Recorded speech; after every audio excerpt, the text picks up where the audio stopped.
오늘의 핵심 내용을 미리 살펴보자면 첫째, 뱅에돔 낚시의 단계별 공략법. 둘째, 목줄 선택의 기준. 셋째, 밑밥 뿌리기의 기술. 마지막으로 뱅에돔의 습성. 지난 6월 말에 펼쳐진 박범수 씨와의 첫 번째 뱅에돔 낚시 출초지는 경상북도에 위치한 울릉도이다. 잡어들도 안 보이네. 야, 낚시하기 좀 힘들려나? 자, 이곳 울릉도,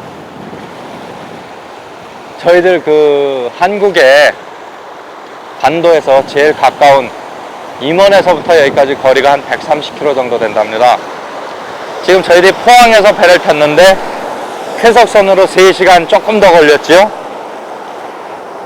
포항에서 건 200km 가까운 거리를 달려온 겁니다.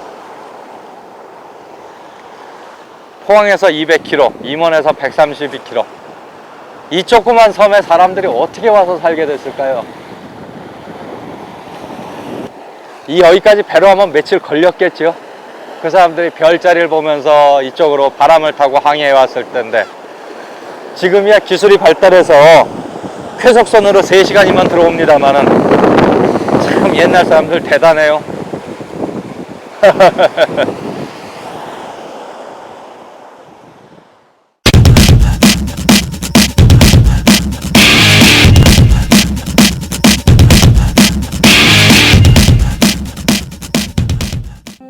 우리나라의 동쪽 끝에 위치한 신비의 섬 울릉도.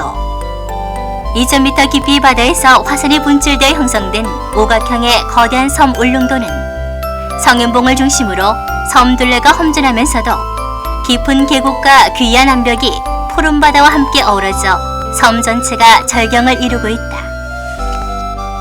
수많은 희귀동 식물과 원시림, 천연 기념물 등 풍부한 자연자원을 보유하고 있으며 특히 뱀, 도둑, 공해가 없고 향나무, 물, 민, 바람, 돌이 많아 삼무오다의 섬이라 불리기도 한다.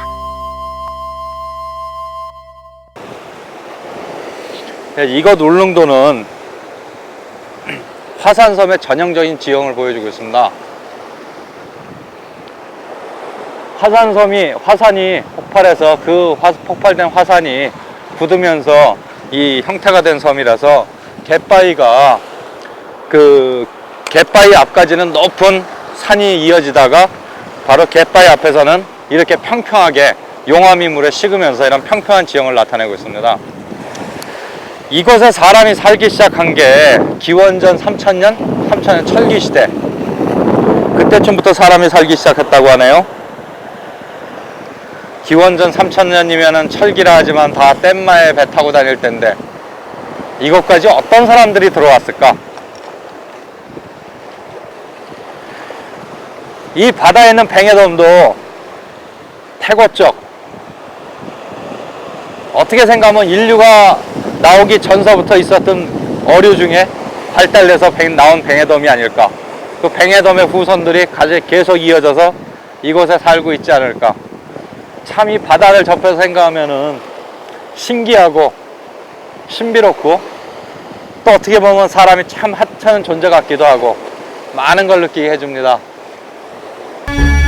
울릉도는 동해안 어느 곳보다 많은 어종이 서식하고 있으며 포인트가 잘 형성되어 있는 곳이다.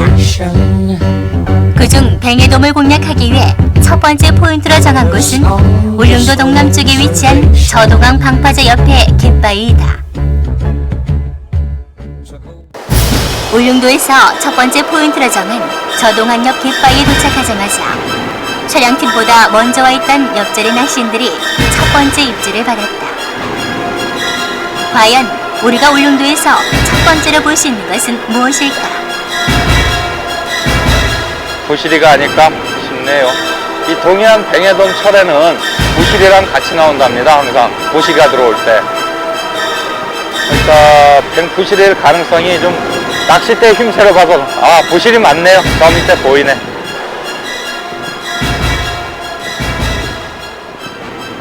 우리가 울릉도에 도착해 첫 번째 구경한 것은 굵은 씨알의 부시리였다. 잡어들도 보이질 않네요. 야, 상황이 안 좋은가? 밑밥을 제가 뿌리기 한 30분 정도 된 것 같, 30분 안 됐을까? 한 1, 20분 된 것 같은데 잡어들도 안 보이네. 이 뱅에돔, 특히 이 철의 뱅에돔 활성도가 높은 뱅에돔들이기 때문에 잡어하고 같이들 노는 경우가 있거든요. 아, 노는 경우가 많지요. 대부분 그렇지요. 근데 잡어가 안 보인다는 거는 상황이 뭐가 안 좋다는 얘기인데, 이 울릉동 뱅에돔이 여기에 지식이 많은 분들한테 들으니까 수심 6m 정도에서 문다고 하네요. 6m 정도라 하면은 뱅에돔, 이 활성기가 있는 뱅에돔 철에는 그렇게 높이 떠오른다고 보기는 어려운 수심인데, 왜 6m권에서 물까요? 왔다, 파도 세다. 저 불쌍한 부실이 저거 다 죽겠네. 뱅에돔이 6m권에서 무는 이유라 하면은, 아마 제 생각 같아서는 뱅에돔이 밑밥을 뿌리면서, 사람들이 밑밥을 뿌리면서 이렇게 먹이를 주면은 이 먹이를 먹고자 올라올 거 아닙니까? 아시다시피 뱅에돔은 폭식성 어종이에요. 먹이가 보이면 한 번에 달려들어서 먹는 성격이죠. 감성돔은 천천히 몇 번씩 먹는 게 아니라. 그러니까 그런 게 먹이를 보고 반응을 해서 올라오는데,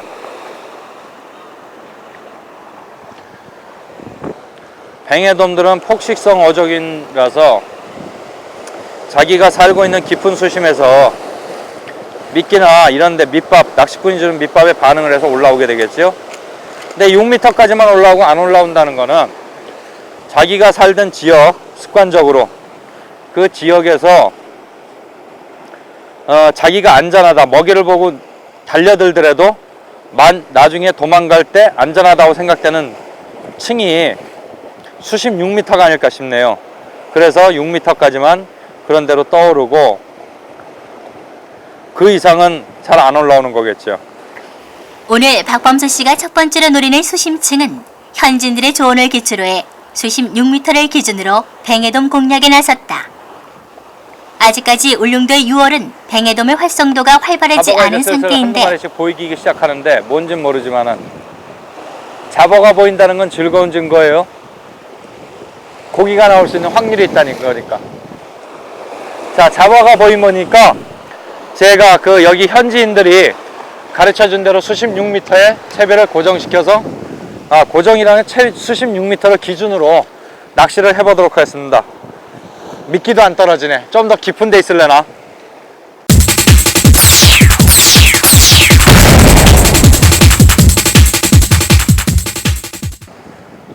뱅에돔 낚시를 하면은 사람들이 제로찌가 뱅에돔 낚시의 전부인 양 얘기를 하는 걸 많이 들었어요. 근데 사실 그게 아니거든요. 제로찌가 뱅에돔 낚시의 전부가 아닌데 왜 그렇게 얘기가 될까? 아마 단편적인 지식이겠죠. 아직 뱅에돔 낚시가 그렇게 많이 활성화가 안 되고 사람들이 안 하다 보니까 잘 모를 거고, 그러니까 일본에서 이런 책들이나 이런 문헌을 봐가지고 한 사람들이 그때 일본의 뱅에돔 낚시가 제로찌가 한참 붐이었으니까 그걸 보면서 이게 뱅에돔 낚시인가 보다, 그런 데서 얘기가 되지 않았나 싶네요. 근데 뱅에돔 낚시는 저 같은 경우 여러분들한테 권한다면은 비찌를 권할 겁니다. 왜? 비찌라면은 어느 정도 B라는 부력이 있어서 봉돌을 달아서 조금 깊은 수심까지도 채비를 원활하게 내려줄 수가 있고, 그 다음에 고정채비, 전유동 채비 어느 쪽으로도 사용할 수가 있고, 뱅에돔이 막 눈에 보일 정도로 떠오르지 않는다 치면은 저는 가장 기본적으로 비치를 세팅해서 낚시를 시작합니다. 지금 목줄의 길이가 4m 정도 줬으니까 일단 한 5m에 매듭을 해가지고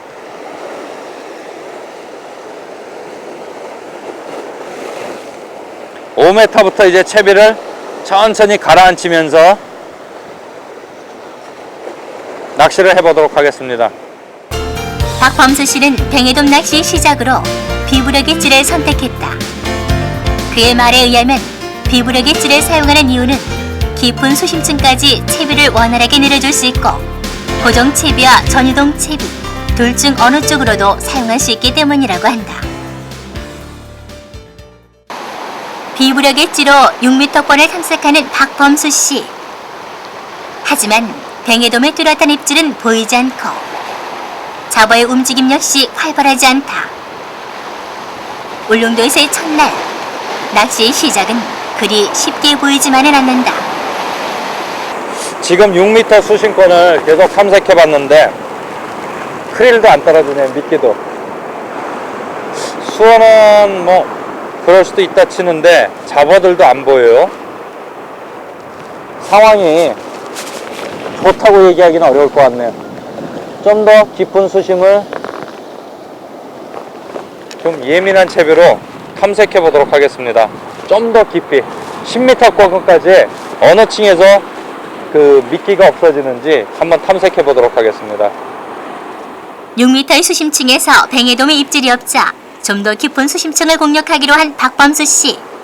이제는 수심 10m를 기준으로 정해 이에 맞는 좀 더 예민한 채비로 바꾼 후 다시 낚싯대를 들이온다. 뱅에돔 낚시에서 첫 번째 중요한 것은 바로 잡어의 움직임을 잡아내는 것이다. 그리고 두 번째는 뱅에돔의 입질층을 파악하는 것인데 지금의 조건에서 그에게 가장 중요한 것은 뱅에돔이 입질하는 수심층을 파악하고 그에 맞는 채비를 준비하는 것이다. 가 쫙 들어가는데 조금 견제를 해보죠. 4번 같네. 그래서 잡어가 있다는 건 좋은 일이죠. 바닥에 걸렸어요. 바닥에. 여기가 지금 터구지가 돼 있어가지고 바닥에 걸렸네요.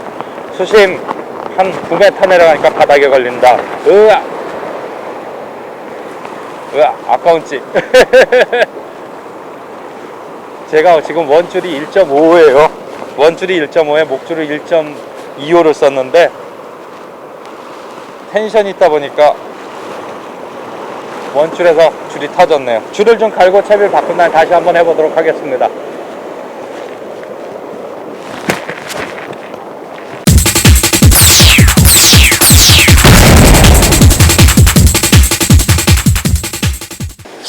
자, 이번에는 조류가 지금 앞에서 밖으로 밀려나가고 있거든요.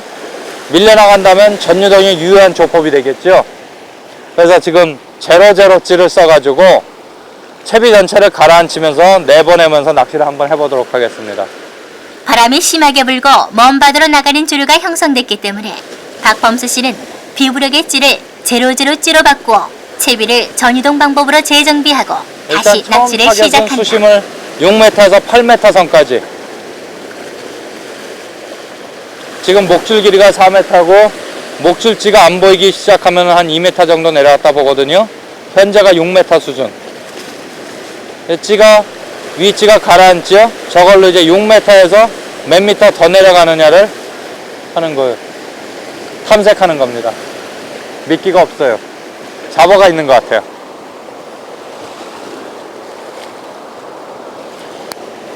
지금 아주 껍데기만 나왔는데 잡어가 미끼를 이제 물기 시작했어요. 그러니까 조금씩 밑밥에 반응한다는 얘기니까 기다려가지고 한 번 더 공략해 보도록 하겠습니다. 뱅에돔 낚시에서 첫 번째로 중요하다고 언급했던 것이 바로 잡어들의 움직임이다. 이는 잡어의 활성도가 뱅에돔의 활성도를 체크할 수 있는 기준이 되기 때문인데 따라서 잡어의 수심층을 알고 있으면 뱅에돔의 입질층은 자연스럽게 따라 나오게 된다. 현재 어느 정도 잡어들의 움직임이 잡히기 시작했고 일단 밑밥을 이렇게 넓게 퍼뜨려 주는 거는 현재 고기가 어디 있는지를 몰라요. 어느 지역 어느 수심층에 있는지 모르니까 밑밥을 넓게 뿌려줘서 일단 활성을 높인 다음에 탐색을 해보려고 여기저기 탐색을 해보려고 지금 밑밥을 넓게 뿌려준 겁니다. 밑밥 주니까 갈매기들만 신났네. 갈매기들만. 뱅에돔 낚시에서 밑밥의 중요성은 누구나가 익히 알고 있는 사실이다. 궁극적으로 밑밥을 이용해 뱅에돔을 띄우려는 것이기 때문에 밑밥 사용은 그만큼 중요하다. 아직 현장에 익숙치 않은 박범수 씨는 바다에 밑밥을 골고루 뿌려줌으로써 잡어의 움직임과 그에 따라 올라오는 뱅어돔의 움직임을 파악하고 있는 중이다. 아직까지도 소식이 없자 밑밥을 바꾸기로 하고 밑밥 손질에 들어간다. 아까 밑밥은 그 녹은 크릴에 빵가루만 섞어가지고 너무 푸석거려가지고 원투가 안 돼요.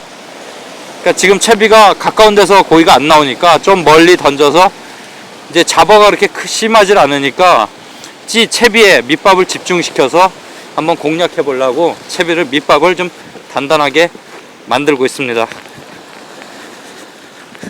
네, 슛. 잘 날아가네. 안 뭉치고 이 정도만 20-30m 정도는 정확히 밑밥을 채비에 집중시킬 수 있으니까, 이래서 이제 집중적으로 채비를 밑밥에 집중적으로 채비를 동조시켜서 낚시를 해보도록 하겠습니다. 일반적으로 밑밥을 뿌리는 방법은 발밑에 밑밥을 뿌려서 잡어들을 묶어두고 원하는 지점에 채비를 투척하는 방법을 많이 사용한다. 하지만 오늘은 잡어의 움직임이 활발하지 않기 때문에 박범수 씨는 멀리 있는 뱅에돔 공략에 알맞게 밑밥 역시 멀리 투척할 수 있도록 알맞게 물을 섞어 밑밥의 비중을 높인다. 박범수 씨는 세밀하게 뱅에돔 낚시를 하는 것으로 유명하다. 따라서 뱅에돔 낚시 4개 마라바를 통해서 익힌 그의 방법을 기억하고 직접 실행해 본다면 분명히 점점 나아지는 자신의 모습을 발견할 수 있을 것이다. 수심 한 8m? 9m, 6m에서 8m를 탐색해 봤는데 미끼가 남아있네요. 잡어층이 거기엔 없다는 건데 깊이도 없고 야치도 없고, 얘네들이 다 오늘 어디 갔대? 태풍 때문에 며칠 너울이 있었더니 정신이 없어서 안 나오나. 뱅에돔 낚시의 너울은 별로 좋은 현상은 아니에요. 특히 활성도 높은 이제 여름철 뱅에돔 할 때는 조용할 때, 잔잔할 때 그때가 제일 좋죠. 낚시하기도 좋고 고기들도 마음 편하고. 낚시라는 게 고기가 많은 데서 잡아내는 건 물론 재미는 있죠. 그거는 쉽지. 근데 이렇게 안 나오는 상태에서 죽어라고 어떻게든 고기가 안 나올 것 같은 데서 한 마리 잡아내는 게, 그게 진짜 기술이고 어려운 것 같아요. 그러니까 여러분들하고 오늘 같이 그걸 한번 해보려고 여러 가지 형태를 바꾸면서 제가 탐색을 한번 해보도록 하겠습니다. 뚜렷한 입질은 없는 상황. 박범수 씨 점점 더 어려운 상황에 빠지고 있다. 지금 수중 찌 밑에 목줄지, 스토파 겸 목줄지가 밑에 조그맣게 녹색으로 보이실 거예요.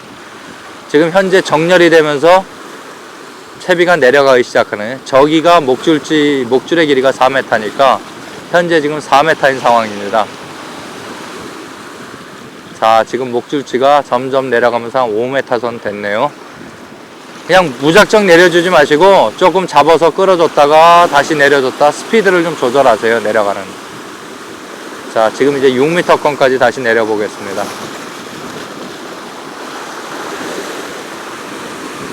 목줄치가 많이 벌어져서 지금 카메라에는 안 잡힐 거예요. 이제 저기 한 6m 선 6m 선 정도 내려간 거예요. 지금 찌는 제로제로를 쓰는데 밑에 목줄치는 스토파 겸 목줄치니까 부력은 없어요. 근데 그 제로제로 찌를 쓰면서 봉돌을 G5를 바늘 위에 한 10cm 위에 하나, 그 다음에 목줄 중간에 G4를 하나 물렸어요. 전반적으로 채비가 깊은 수심층을 내려가기 때문에 좀 빨리 내려가라고.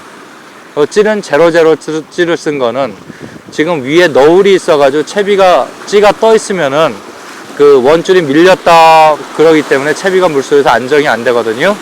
그래서 제로제로 찌를 써서 찌를 좀 가라앉혀 놓으면은 물속에서 너울이 있다 하더라도 그렇게 큰 폭으로 많이 안 움직이니까 채비가 비교적 안정되기가 쉽죠.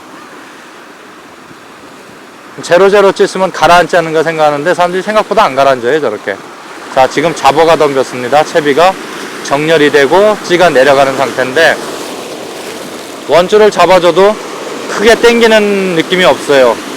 그러니까 아주 작은 잡어가 미끼를 잠깐 입에 댔든가 뭐 그런 정도 아니겠습니까? 한번 미끼가 있는지 봐보죠.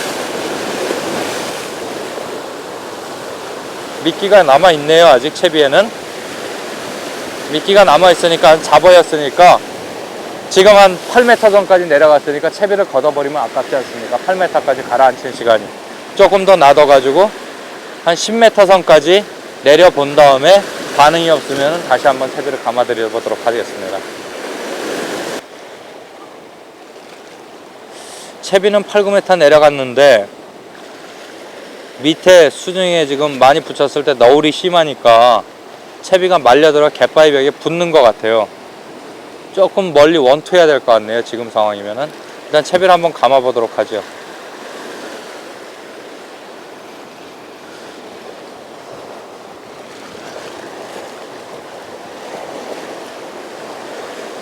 겨우 입대서 머리 정도 떨어져 나가는 정도 됐네요. 잡어가 있긴 있는데 활성이 높진 않아요. 낚시하기에 좋지 않다는 상황이죠. 거꾸로 얘기하면. 지금은 한 30m 정도 원투를 해가지고 거기서는 이제 너울이 그렇게 많이 포말이 밑에 안 말리니까 여기서 채비를 내려보도록 하겠습니다.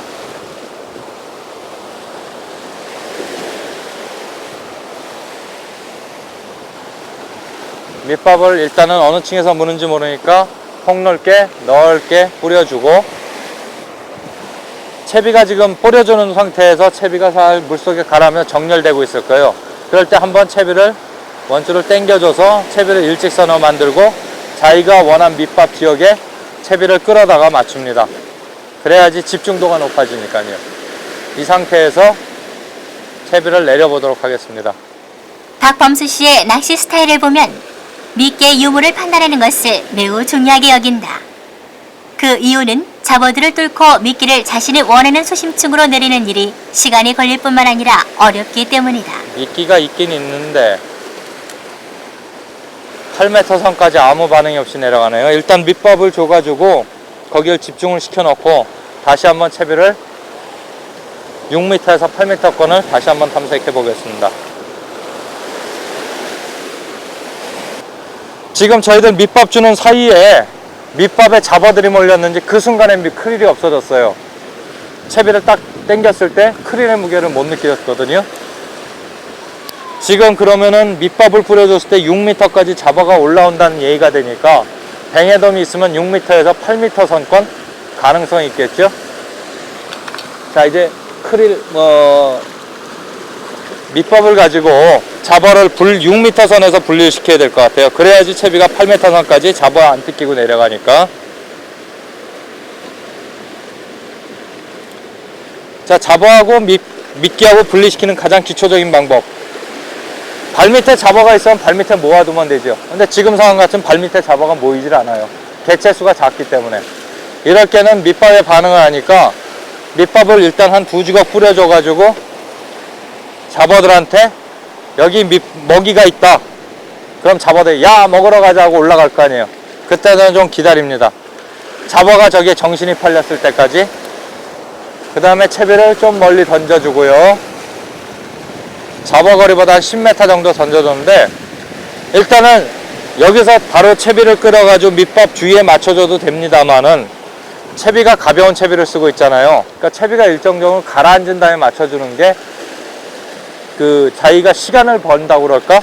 당겨줬을 때 채비가 많이 안 올라 있으니까 밑밥하고 동지에서 바로 미끼를 먹을 수 있는 가능성이 있기 때문에 조금 기다렸다가 한 20초 정도 기다려줍니다. 지금 봉돌을 물렸으니까 크릴이 한 4m 내려간다. 20초, 30초 정도 걸릴 거예요. 20초 정도 됐다가 자, 채비를 약간 끌어줘서 밑밥뒤 근처에다 맞추고 다시 밑밥을 뿌려줍니다. 그래야지 밑밥 뒤에 완 미끼에 잡어들이 반응하기 전에 더 많은 밑밥이 들어와야 잡어들이 밑밥에 정신이 팔려서 미끼를 안 먹겠죠. 안 먹을 확률이 높겠죠. 안 먹겠지요 보다는 안 먹을 확률을 높이는 거예요. 확률을 높여서 이제 채비를 내려보도록 하겠습니다.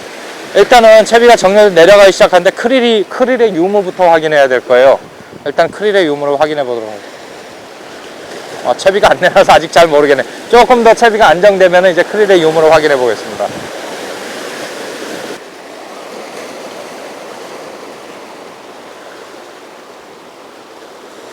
예, 크릴이 있네요. 크릴의 유무는 어떻게 확인하느냐? 이거는 여러분들이 익혀주셔야 되는데 채비를 던져서 끌어줘 보세요. 어떤 때는 조금 무겁게 끌리고 어떤 때는 가볍게 끌리고 그래요. 무겁게 끌릴 때는 미끼가 남아있다는 얘기고 가볍게 끌릴 때는 미끼가 없다는 얘기거든요. 근데 그 새끼 손톱만도 안 하는 크릴 가지고 미끼가 있나 없나를 어떻게 하느냐, 그 과장된 소리냐 아니라고 얘기하실 분도 계실 거예요. 근데 한번 해보세요. 여러분들이 금방 몸으로 느낄 수 있습니다. 단 채비가 낚싯대가 너무 두꺼우면, 그러니까 굵은 낚싯대는 그게 불가능해요. 한 1.5호 정도까지 0.5, 0.8, 1호, 1.2, 1.5호까지는 분명히 자기 느낌으로 크릴의 유무를 알 수 있습니다. 자, 한 6m 내려갔네요. 크릴의 유무부터 확인하고요. 크릴이 없는 것 같아요. 한번 들어보죠. 네, 크릴이 많이 없네요. 아까 말씀드렸듯이 6m 선권에서 잡어가 있다고 말씀드렸는데, 요번에도 6m권에서 잡어가 미끼 바늘에 있는 크릴을 먹었어요. 물론 찌에는 반응이 안 나타나는 정도죠. 아주 약한 힘으로 먹었기 때문에. 근데 제가 오늘 알려드린 거, 여러분 하나 배우신 거, 크릴의 유무를 여러분 느껴보라 말씀드렸지 않습니까? 채비를 6m까지 내렸는데 크릴의 유무를 알 수 있다 그러면은 굉장히 유리해지죠. 6m까지 미끼를 내리기 얼마나 어렵겠습니까? 근데 6m까지 내려갔는데 미끼가 없나고 감아서 미끼가 있다. 그럼 6m까지 내려간 시간을 소비한 거죠. 반대로 6m까지 채비를 내리는데 미끼가 없다. 없는 거를 더 잡아주고 있다. 그것도 시간 소비예요. 그러니까 여러분들이 이 테크닉을 꼭 익히셔가지고 크릴의 유무를 여러분들이 직접 확인할 수 있게, 느낄 수 있게 하세요. 그럼 시간 절약에 굉장히 효과적입니다. 그리고 뱅에돔 낚시에는 강력한 무기가 되고요.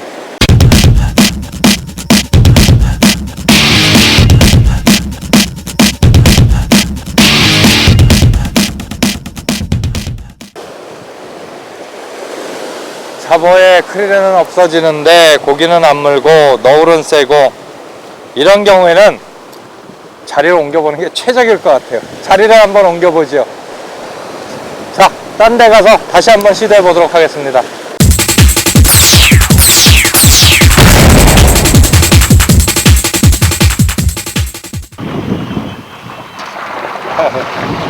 옮기니까 낫네요. 여기는 저기 아까 먼저 저희들 낚시하던 데서 좀 더 내려와서 삼사람이라는 데입니다. 저 앞에 보이는 섬이 죽도고요. 여기는 지금 상황이 잡어들이 밖으로 나가질 않아요.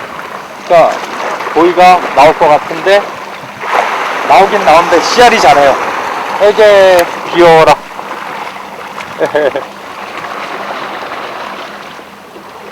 일단은 얘는 가볍게 비늘 안 상하게, 고기 놔줄 때 비늘 안 상하게 항상 잡으셔가지고 살짝 놔주세요. 이거 지금 상황이 한마디로 말해서 아까보다 무지 좋습니다. 잡어들이 많이 있긴 한데 멀리는 안 나가고, 근데 잡어 밑에 뱅에돔 비슷한 게 보여요. 확실히 뱅에돔인지 아닌지 모르겠는데, 그리고 조류가 지금 발 앞에서 좀 나가다 우측으로 꺾여 나가거든요. 저쪽 죽도하고 저 본섬 사이로. 그러니까 그 조류대에 지금 밑밥을 뿌려준 게 그 조류대를 타고 있기 때문에 채비가 안정이 돼서 저쪽으로 흘러나가기 시작하면 입질이 들어올 겁니다. 지금 이제 첫 번째 조그만 거 하나 잡았는데 좀 큰 거 기대해봐도 되지 않을까 싶습니다. 한 30cm만 되면 일단 오늘 성공하는 것 같아요. 저동항에 이어 두 번째 포인트인 펑바이를 지나 세 번째로 자리한 곳은 울릉도 동북쪽에 위치한 삼선암이다. 삼선암을 비롯해 관음도와 손목 등 다양한 포인트가 위치한 울릉도 북쪽의 갯바위에는 아직까지 낚신들의 발길이 뜸한 지역이다. 때문에 이곳에는 씨알이 굵은 어종들이 다양하게 분포되어 있어 낚시인에게는 광활한 미개척지라 할 수 있다. 삼선암 포인트에서는 발밑에 사보를 묶어두고 멀리 채비를 던져 원투 낚시를 하고 있는 박범수 씨. 포인트를 이동하자마자 오늘 첫 수를 올리긴 했지만 생각보다 씨알은 크지 않았다. 하지만 이내 두 번째 입질이 시작되고 대의 힘세를 보아하니 만만치 않은 녀석이 입질을 한 것 같은데, 아이고. 뭐였을까요? 제가 보기에는 단번에 차는 게 부시리도 비슷하고 뱅에돔도 비슷하고, 일단 줄의 상황을 보고요. 쓸렸네. 긴 꼬리일 가능성도 있을 것 같고. 낚시는 이래서 재밌는 거예요. 뭔지 모르거든. 그러니까 동네 가가지고 무지 큰 거 놓쳤다고 자랑해야지. 이곳 포인트에 밝은 현지인들에 의하면 부시리보단 대여급의 긴 꼬리 뱅에돔 출현이 잦다고 하는데 지금 바람이 많이 불지요. 이런 상황에서 원줄은 약간 가라앉는 타입을 써주는 게 좋습니다. 요새 뜨는 줄 해서 굉장히 유행하는데 사실 찌낚시 할 때 뜨는 줄은 굉장히 불편해요. 바람에 쓸리죠. 그 다음에 줄꼬임이 많이 생기게 되죠. 뜨는 줄은. 그러니까 여러분들 가능하면은 약간 가라앉는 줄이 익숙하도록 많이 연습을 하세요. 낚시가 한 단계 발전을 합니다. 원줄 선택을 여러분들이 잘 하시면은. 박범수 씨는 원줄을 사용함에 있어 잘 가라앉는 싱킹 타입의 원줄을 많이 쓰는데 이것이 채비 정비나 낚시에 유리하다고 그는 말한다.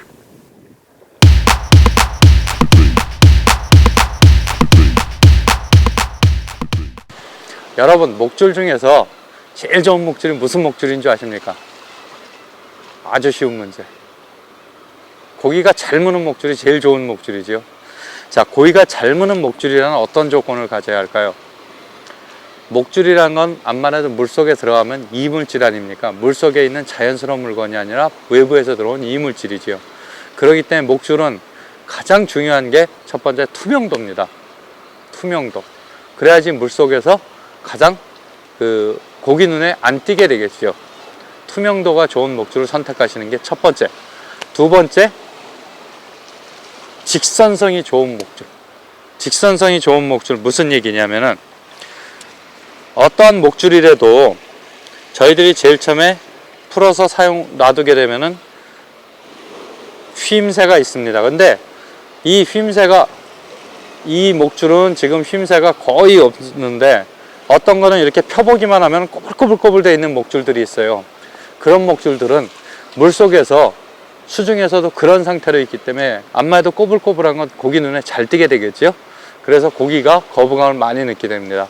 그런 꼬불꼬불한 목줄도 일단 잡아서 이렇게 한 번씩 펴주게 되면은 펴지긴 해요. 펴지긴 하지만 물속에 들어 조금 지나면 다시 이런 식으로 꼬불꼬불 꼬이게 되거든요. 그래서 직선성이 좋은 목줄, 물속에서 꼬이지 않고 직선성이 쫙 펴지는 목줄이 가장 좋은 목줄입니다. 두 가지 중 여러분들이 기억만 해두세요. 투명도가 좋은 목줄, 그 다음에 두 번째 직선성이 좋은 목줄, 세 번째는 여슬림의 강한 목줄, 특히 뱅에돔의 경우.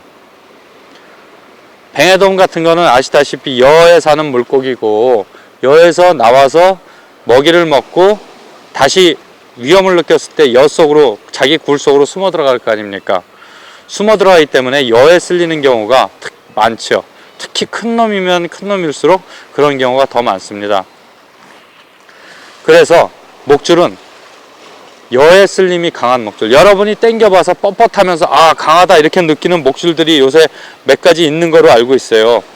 그런데 그걸 우리는 손으로 만져봐서 아 이거 강하겠구나 하고 그런 이미지를 가지고 하는데 사실 그거 믿지 마시고 그 시험 수치는 어떻게 하는 거냐면은 이 목줄을 연구소에 가면은 목줄의 여슬림 강도를 재는데 이렇게 목줄을 걸어 놓고요. 예를 들면 목줄이 이렇게 있다면 이 밑에다 롤라 좀 면이 거친 롤라를 막 돌립니다. 예를 들어서 이렇게 되겠죠.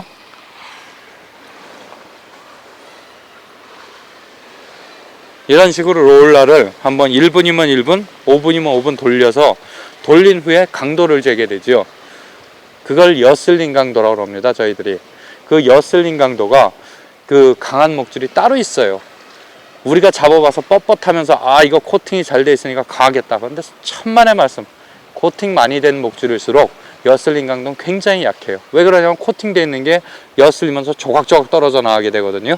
그래서 여슬림 강도가 굉장히 그게 약하니까 여러분들이 여슬림 강도가 좋은 목줄 꼭 찾아서 사용하십시오. 자, 목줄의 선택 기준 첫 번째 투명도. 물속에서 깨끗하게 물속에서 이물질처럼 안 보이고 잘 안 보여야 되는 투명도가 첫 번째 목줄의 중요성이고, 두 번째는 직선성. 물속에서 항상 펴져 있는 상태, 이런 식으로 펴져 있는 상태가 되는 목줄이 좋은 목줄. 세 번째, 엿슬림 강도가 좋은 목줄. 특히 뱅에돔 낚시에서는 엿슬림 강도가 좋은 목줄을 여러분이 선택하시는 게 목줄 선택의 기준입니다. 드디어 삼수라메스의 세 번째 입질이 시작되고 만만치 않은 녀석의 입질에 박범수 씨도 긴장한 듯 고무선을 그리는 낚싯대 모습이 영락없는 큰 녀석이 걸려든 것 같다. 혹시 아까 놓쳐버린 긴 꼬리 뱅어돔은 아닐까? 자리를 이동해서 다시 한번 파이팅을 하는데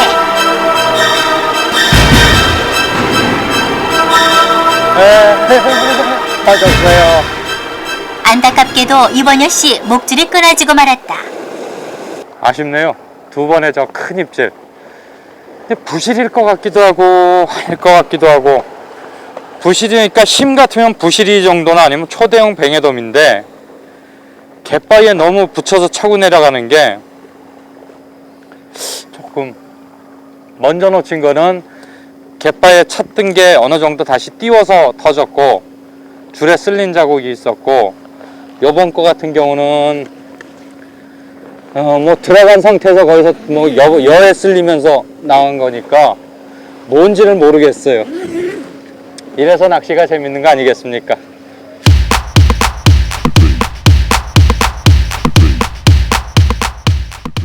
뱅에돔 습성에 대해서 잠깐 말씀드리도록 하겠습니다.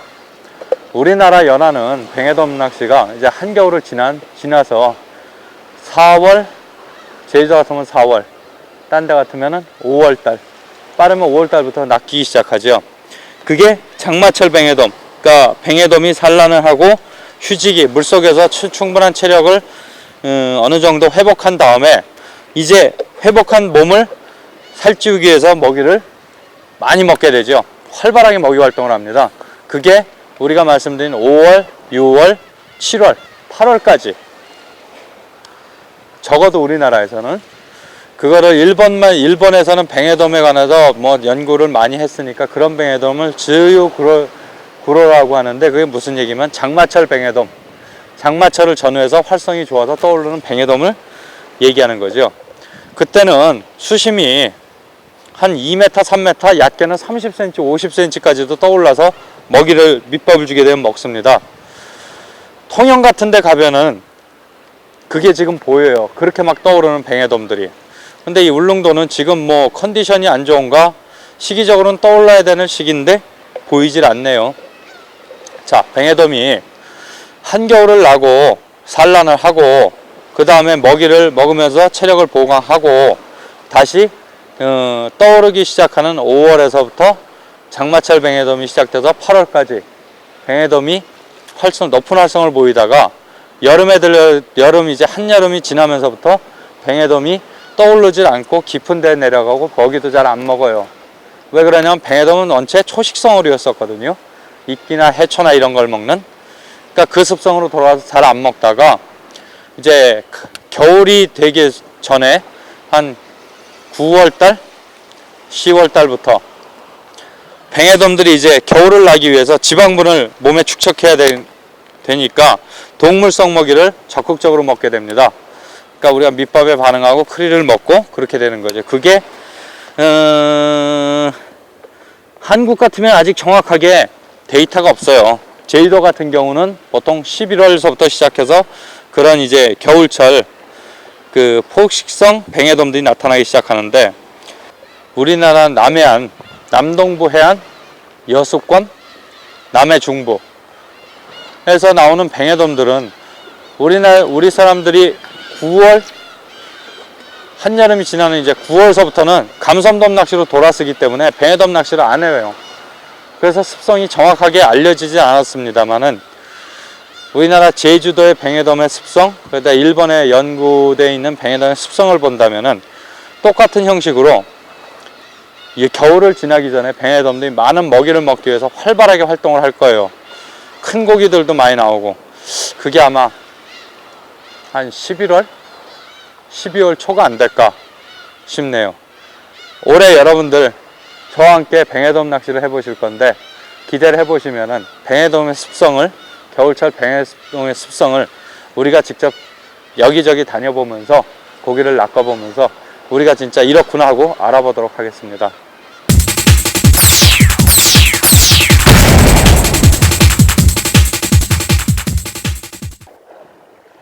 울릉도의 여러 포인트에서 펼쳤던 뱅어돔 낚시 4개 마레와의 첫 편은 큰 조항을 보지 못하고 아쉽지만 마무리를 짓게 된다. 자, 오늘 울릉도에 반바퀴를 돌았습니다. 먼저 저동항 방파제 근처, 두 번째 평바위, 세 번째 삼선암. 근데 두 군데서는 저동 방파제 옆에서는 잡어궁어고 하나도 없는 곳, 두 번째 경우는 평바위, 잡어만 무지무지 많은 곳, 세 번째 잡어도 있고 뱅에돔도 있는 곳. 자, 어렵게 자리를 옮겨가면서 고기를 잡았는데요. 여러분, 제가 오늘 말씀드린 것 중에서 가장 중요한 거, 목줄의 선택, 제일 처음에 투명도, 두 번째 직선성, 당겨서 펴지고 물속에서 다시 쭈글쭈글 휘지 않는 직선성, 세 번째 여슬링 강도, 목줄의 선택 기준 3가지 말씀드렸고요. 그 다음에 오늘 낚시에서 중요한 키포인트는 잡어 퇴치 방법으로 발밑에 잡어를 묶어놓고 멀리 원투하는 방법, 또 하나 발밑에 잡어를 묶어놓고 잡어 밑에 있는 뱅에돔을 잡기 위해서 무거운 봉돌을 물려가지고 채비를 빨리 내리는 방법, 확률 게임이라고 말씀드렸죠. 확률 게임. 그 방법 여러분들한테 도움이 되셨나 모르겠습니다. 이쪽 삼선함에 들어와서 고기가 몇 마리 나오긴 하네요. 이런 상태는 지금 여러분들이 보셨겠지만 앞에서 밑밥이 나가면서 본류에서 밑밥이 돌아 나가고 그 다음에 본류에서 밑밥이 뭉치는 자리, 그 자리를 지금 공략한 낚시 방법입니다. 오늘 3가지 낚시 방법을 보여드렸고 1가지만 성공을 했는데 실패한 2가지도 여러분들한테 좋은 샘플이 될 거라고 저는 생각합니다. 그런 상황에선 그렇게 이 상황에선 이렇게 했는데 안 됐구나, 좋은 여러분들한테 자료가 되길 기대하겠습니다.